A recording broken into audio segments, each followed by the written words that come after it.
Okay, recording on. Welcome, welcome. Now we're going to go live on Facebook. This takes just a second.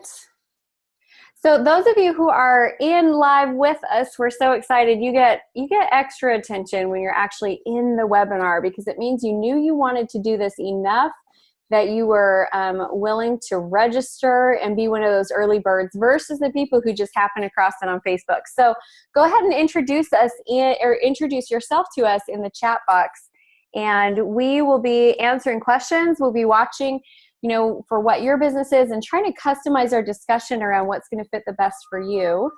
So bonus time. And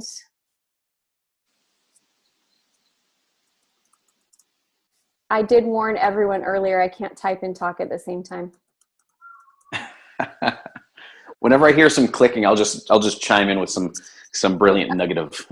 I'm trying to learn to play the ukulele as well, and it's like I have the hardest time strumming and singing at the time, and I realized it's the same part of my brain that requires typing and talking at the same time. It's tricky. All right. That's tough. That's really tough. Wow. Okay, so we are live officially. Welcome to the CEO Spot. I'm your host, Amy Walker, and this is your weekly 30-minute business conversation for you to get great skills around your small business or being an entrepreneur so that you can really up-level your business and not have to spend so much time in the day-to-day and functioning on managing the squeaky wheel items of your business, but you can really jump into being proactive about business growth, about helping your company to achieve your vision. And so I'm excited to have our guest on today. So Michael Marcial is here with us. And by the way, my husband and I were debating about how to pronounce your last name. Was I right? If that's your version, then you nailed it. Did I? Because that was mine. You nailed it. Saying it different. I was like, I'm pretty sure. I've heard it all. I've heard Marshall. I've heard Marshall. But yeah, Marcial. It's based on the Spanish language, and it's really interesting because a lot of times they'll say, "Oh, is that like Italian?" Or like I've heard a lot of them. And but yeah, Marcial. It's based on the Spanish language, and it actually means Marshall. Yeah, nice. It's Marcial. We got it. So it's interesting. But yeah, you nailed it. Boom. Awesome. Okay, well I'll be sure to let him know that I was right. So. We like those moments. So Michael is a world traveling entrepreneur. He's a speaker and a mentor with a passion to help others succeed online. And in the last 13 years, Michael has utilized his experience in social media and marketing strategy to help his clients bring in almost 20 million in revenue. That's like a drop the mic moment right there. And he is really focused on, this is what really attracted me to Michael and his platform. I got invited to this group called the 5-Figure Workweek. And I love having 5-figure work weeks. That is my norm. If I ever drop below, it's like, gosh, what happened this week? And one of the things that I think is so critical for small business owners is we've got to focus on the week to week. Sometimes we get so caught up in this big grand idea of we're going to have 6 figures by the end of the year, we're going to be at $1 million by the end of the year, and we forget that every goal has a weekly amount we have to hit in order to get there. And so we get a little lackadaisical within our weeks. So I joined the group, and it is just a really positive place for entrepreneurs. It's not one of those groups that has 40 million people posting spam all the time. It's really a collaborative, supportive environment. They have a great vibe. And I was really impressed and thought, I've got to have him come on the show. So he's been featured in Forbes and the Today Show, and he is really going to help you get your vision focused around creating specifics and being consistent and making money in your business. And he has an awesome backstory. So Michael, let's start with your backstory first. How did this all begin? Backstory time. Yeah. You know what? Well, first and foremost, I'm super stoked to be here. And everybody watching live on Facebook, hey, what's up? Everybody that's in the Zoom room, what is up? Drop those comments. Like Amy said, we'll definitely customize this to what comes up for you. But my story, I'll keep it short and sweet. 14 years ago, I left college. I became a consultant for a small company. leveraged the power of social media and YouTube specifically to grow their business from $50,000 a year to $500,000 a year in about 18 months. And from there, the goal was always to sell that company, and luckily we were able to do that. And I just kept leveraging those successes to work with larger and larger companies. And with those bigger commitments came more time commitment from me. Whenever I get into something, it's like I'm 1,000,000% in. Mm-hmm. And that can be a cool thing, but it's also not the coolest thing when you have a young family and then a daughter on the way. And man, I remember like everything in my life, and we're going to go deep here for a second and I'll bring it back. But everything kind of came together for me when I realized that for the first 9 months of my daughter's life, I wasn't really there. I was working. And it just brought me back to my childhood, growing up without my dad in my life at all, pretty much. And I didn't want that for my daughter. I didn't want that for myself. And so I left the consulting world. And then that's when wave 2 came of all the realizations of life. You know, here I am. This is about 4.5 years ago. And I realized how far my now former wife and I had grown apart over the last, at that point, maybe 5 or 6 years. And that was really tough. And we decided to go through a divorce. And I, being a naturally optimistic person, I didn't quite get the fact that all of these different changes in my life weren't just happenstance. It was all just kind of based on what was going on inside of me. And I realized I lost touch of this guy, and therefore everything else kind of reflected that. And so went through a divorce, got myself into a nice little depression, stopped working, stopped living, and eventually found myself sleeping in my car. And it wasn't until my daughter told me to make more. She's not even 2 years old, and she tells me to make more money so I can have a place to live, pretty much. That it just hit me, and it comes back to what you just said in the intro. Is that like sometimes we overcomplicate what we're doing here? And I'm not saying it's all about making money. I love impacting people. That's first and foremost. And I know that income and impact, it's a two-way street. Right. But I missed the boat on what it meant to own myself, own my business, own my life. And that almost 2-year-old pretty much saved my life. She was like, make more money. And I was like, yeah, that's what I've been missing. I've not been doing this. Like, it's just way too complicated. But accountability city, I took ownership of everything that I'd created in my life and made some pretty big differences. And now for the last 4.5 years, things have been wildly different. Started that group, the 5-figure Workweek, based on my brand, and just having a lot of fun. So awesome. That's the story. What I love about every entrepreneur's backstory is it's not that I love the failure. It's just that I love that everyone has a real story. I think sometimes we look at somebody and we say, well, of course it's working for you. You have X amount of thousands of people in your group. Well, I just started mine last month. And, of course, and there's always a story behind the scenes. None of us woke up and had all the answers.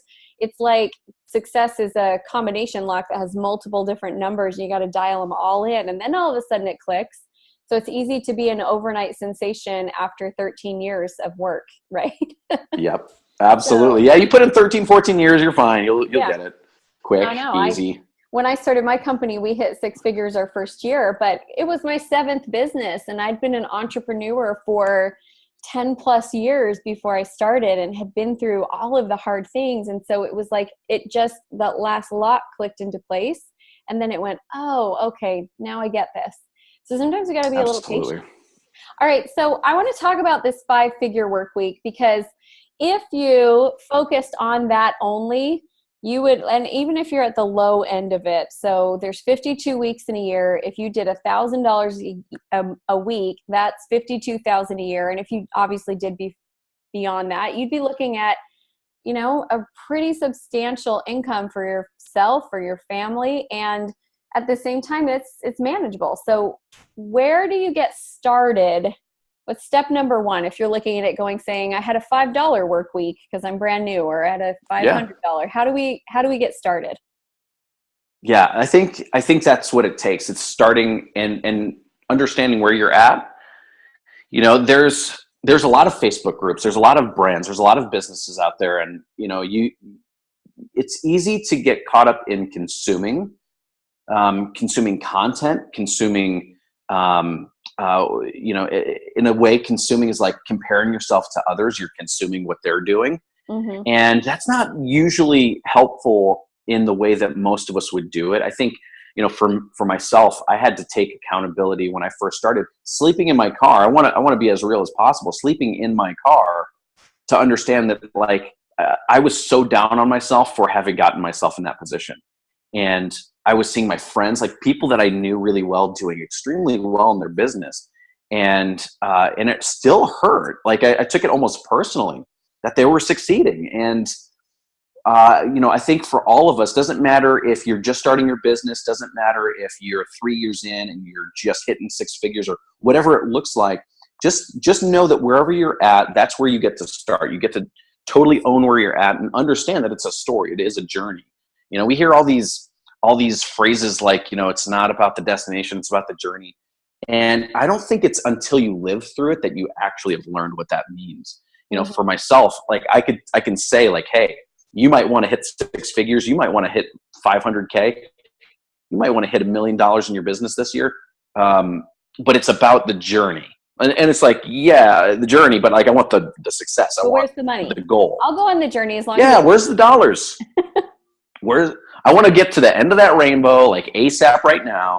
Yeah. And so I think first and foremost, we just get to own where we're at and understand that it's a journey. Because, man, I'll tell you what, I have, there's a chicken on the fence out there. Okay, that's bizarre.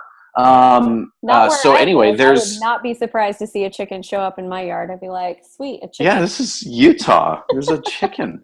Okay. And he's like staring me down through the window. I opened the window one time to get some natural light. Anyway, so we get to take accountability, but I know so many people that are doing multiple seven figures in their business and are down on themselves. They're depressed because they're like, oh my gosh, I'm only doing $2 million a year. My friend so-and-so is doing like $10 million, $50 million in their business. They're doing all these things, and I'm just, I'm a failure. And let's think about it. Like, even if you're doing $5 a week, let's say $100 a week in your business, that's 100 times more than the person that just started out and made their first dollar.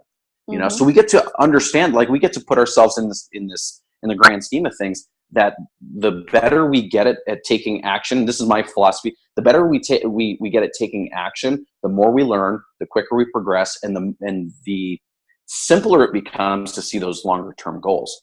Like you said, we can break it down to the day by day. Like the consistent action produces consistent results. Yeah. And I really do believe that. I want to pull out a principle here. I want to pull out a principle. Go for it, yeah. Before you go on, because I can tell you're shifting into some good stuff, but you just dropped something that I want to affirm. It's the comparison game. So my worst times in business, where I am the least happy, maybe making money, but the least happy, are because I looked around and I was like, oh, that person's on TV. I got to get myself on TV. That person's doing that. I got to do that too. And what you end up doing is you craft, it's like in parenting. I did this as a young mom too. I took the best of my mom, the best of my grandma, the best of my stepmom, the best of my mother-in-law.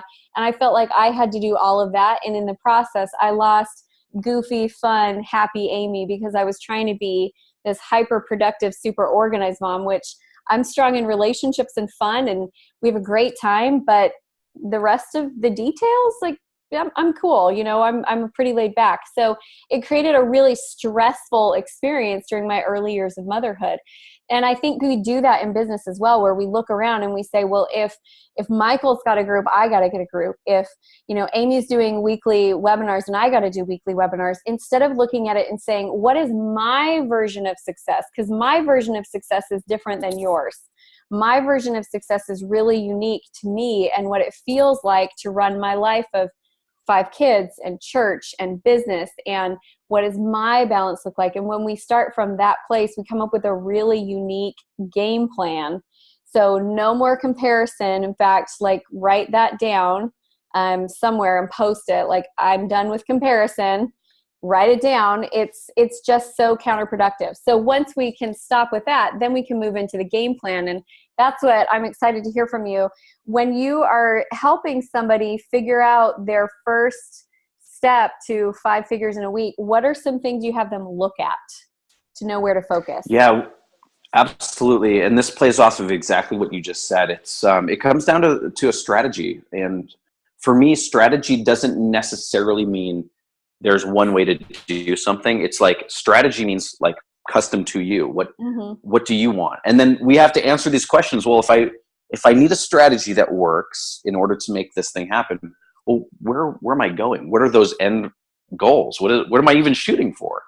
And I think if we're going to stay true to ourselves, and instead of splintering off into these other, the comparison game and all these other, and like all the tactics we could ever do, if we have that set of goals, or at least one good chunky goal to work towards, then the strategy, I like to reverse engineer. I just like to say, well, in order to have spoken on 50 stages this next 12-month period, well, how did you get to stage number 50?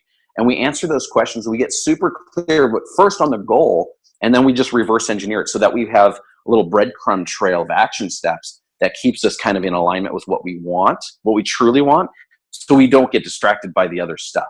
The cool opportunity that comes up that really doesn't get you to your goal, right. The all the other different things, the distractions of life.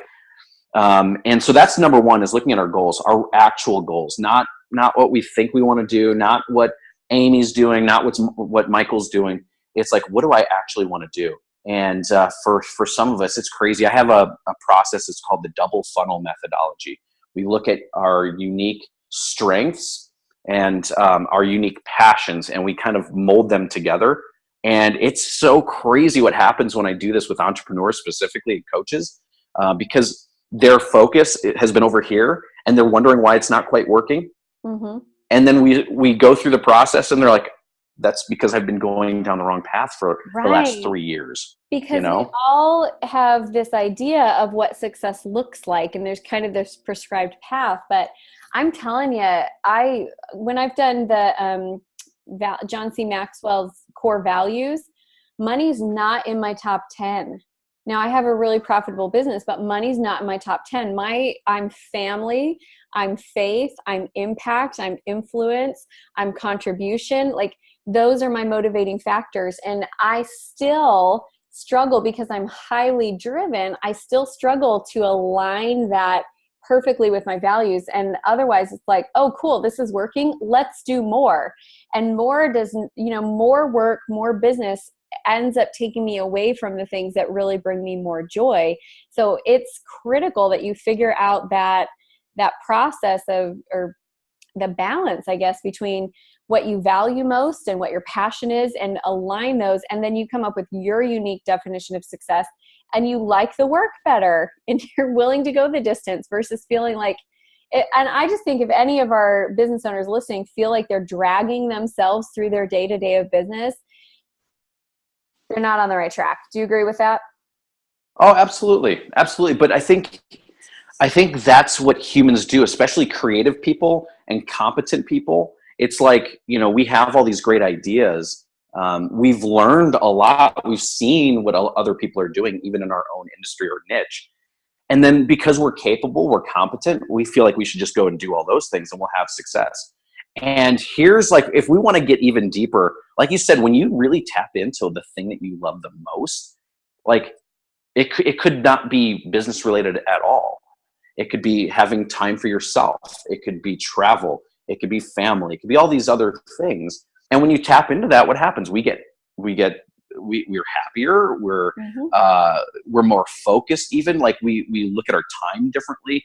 We want to protect that valuable time here. So sometimes our pricing increases because we're like, you know what? I'm working with like way too many people at like $500 a month.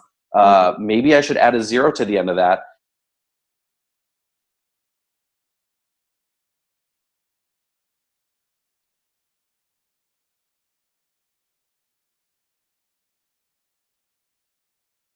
Michael, you are frozen for me. Is anybody else seeing Michael frozen? Can you still see me, or am I the one that's frozen and I just can't see Michael? Go ahead and type in the chat box and let me know.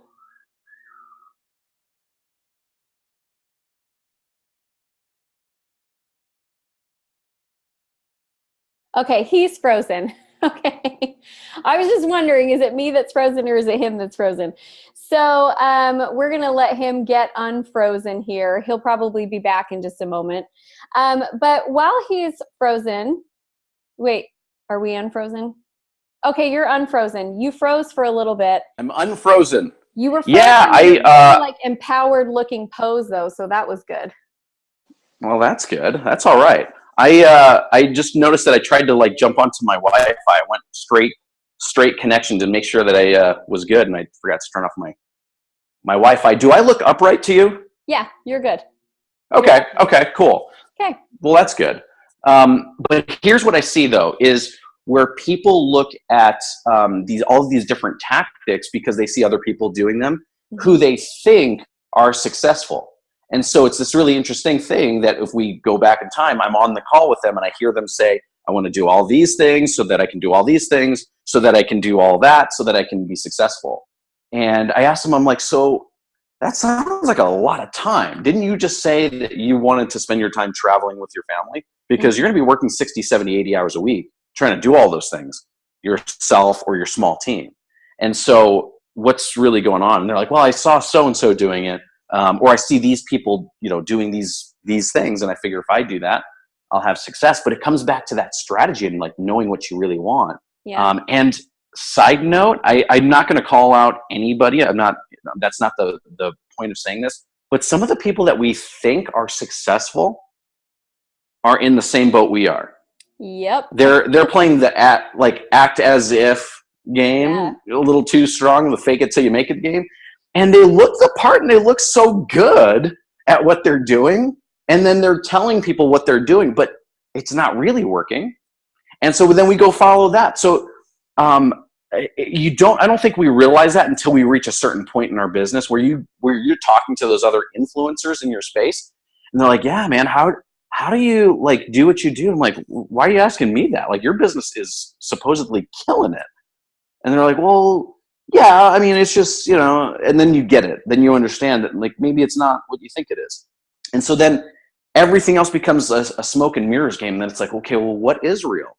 The only thing that we know for fact is what we want to do in this life. And if we can cut out all the extra stuff and just focus on that strategy, like Amy said, there's no stopping us. Then what ends up happening is you become that authentic authority in your space where all those other influencers start saying, wow, what's this person doing? Like they're actually doing it. They're actually killing it in a way that they're probably not. So anyway, I think it comes down to having that goal or set of goals and just sticking to the plan and taking action towards it. I want to pull out this whole fake it till you make it idea. And I think that we are doing each other a disservice in business by putting the emphasis on establishing your brand and your following first. And you can totally disagree with me on this. We'll still be friends because disagreement doesn't actually mean that we hate each other. Just side note. No. But when I started my business, I had the good fortune to have to make money in my business. Like if I didn't make money, we could not pay our bills. And I had 5 tiny boys and I had to. So I didn't have a cushion. And what it forced me to do was to put all my emphasis on not to does everybody know me, but to getting clients and acquiring clients. So for my first few years in business, I mean, I had done $500,000 in sales before I feel like anybody even paid attention to me. Anybody. Mm-hmm. And it was so backwards from what I see other people do. I see a lot of people go and they've got to build the brand and they've got to get the website and they've got to get the headshots and they've got to set up the Facebook page and they've got to acquire the followers. Well, guess what? You can buy followers. It doesn't mean that they're buying from you. It doesn't mean that they're engaging with you. And so one of the things that I would say, if I was going to give my advice on the 5-figure work week, which I know is your brand, so I'm not stealing, focus on conversion, focus on clients. I don't really care how many followers you have if none of them are buying from you. It doesn't matter how many people are on your email list if nobody's buying from you. I did my first 6 figures in sales with less than 3,000 people on my email list, but it didn't matter. It was about conversion and it was about clients. So do we disagree? Can we still be friends, or are we on the same page here? Okay, first of all, we're besties forever, okay? That's first and foremost. But Nice. Secondly, I agree though. I think there's a lot of people that they want to look the part. And that goes back to our ego. Like, we want to feel good about our business. We want to feel like we're doing something that matters. We want all of these things. And I totally get that. And having said that, if we're going to build anything that's sustainable, we get to look at something deeper than just the aesthetics, you know? And in fact, actually, I just did a training the other day about these points here, which I think ties into what we're talking about. And it's like, if you want to have a brand that just freaking rocks and it looks good and it feels good and it's attractive to your ideal people, well, then you have to answer the question, who's your ideal person? What do you actually offer? What's your message? What is your business really all about? And when you get clear on that, then the logos and the websites and all the things that you could do make sense in conjunction with your long-term goal. Let me do it. I think this is backwards. So if this is your goal here and you're starting here, let's not skip to having a sexy brand. Let's put in the details. Let's put in the work to really identify what that looks like. Really know what your ideal client looks like and wants from you specifically. Then it's like, okay, now it's time to really polish a brand so that we can see this exponential growth. And what ends up happening, I see, is that for a lot of us, and I'm going to call us old schoolers that have been doing this for a while, not just 5 years or less, I'd say, is that we struggled through that because maybe we didn't know any better. Maybe we were just doing the thing because that's all what we always did. And I'm speaking from my own experience, is that it wasn't until 3 years ago, really, when I brought on my own mentor. I had to walk the walk. I was talking the talk a lot. I was like, you know what? Mentorship shrinks the time gap, and I knew what I was talking about, but I didn't have my own mentor, and so I couldn't authentically teach what I was doing in my own business. Brought on my own mentor, and he told me, he was like, Michael, your business is doing fantastic, but I wouldn't hire you. Oh, like knife in the gut. And I was like, okay, this is why I hired you. Tell me what's up. And he was like, you're putting all your eggs in the brand and the look and feel of this thing, but like, I still don't know who you want to work with. I still don't know if I would be the right person for you. I still don't know that unless you put in a lot of time, Michael, unless you get on a bunch of phone calls, which I was doing like 20 phone calls every week on the phone with people to identify if they were the right person. And I was like, you're absolutely right. I'm backwards on my own goal. My goal is time freedom. Yeah. I want to hang out with my daughter. I want to travel. I want to hang out with my girlfriend. Like, I want to do these things, not be on calls 20 hours a week, you know? And so it wasn't until I went back to the basics, looked at just the building blocks of what this all looked like, then everything else fell into place. Everything else started to make more sense. And that's where I see a lot of people nowadays. If you follow somebody online that's just kind of just starting, and then you don't hear from them for a little bit, and then they come back strong, it's most likely because they hired somebody, or they just had that epiphany and they were capable enough to do it on their own, but they went back to the basics, and now they're really progressing. That's where the exponential growth really happens, I think. I love it. Okay, we're going to do 3 rapid fire questions. You ready for this? Okay. Bring it on. What is your current favorite marketing strategy for you? Ooh, marketing strategy. I would say Facebook, and specifically using Messenger, getting one-on-one with people, whether it's yourself or your team. I don't use a bot. Actually, I have an assistant that handles my social media, and she's phenomenal. I love the interaction. I love the one-on-one approach. It works extremely well. So that's my strategy, and it has been for the last 4 years. Awesome. Okay. Second, what is your favorite way to convert sales? Is it phone calls? Is it events? Is it webinars? How do you like to convert the sales? 2 answers. If it's typically, if it's 2,000 or less, it would be a 3-page funnel, if you want to call it a funnel.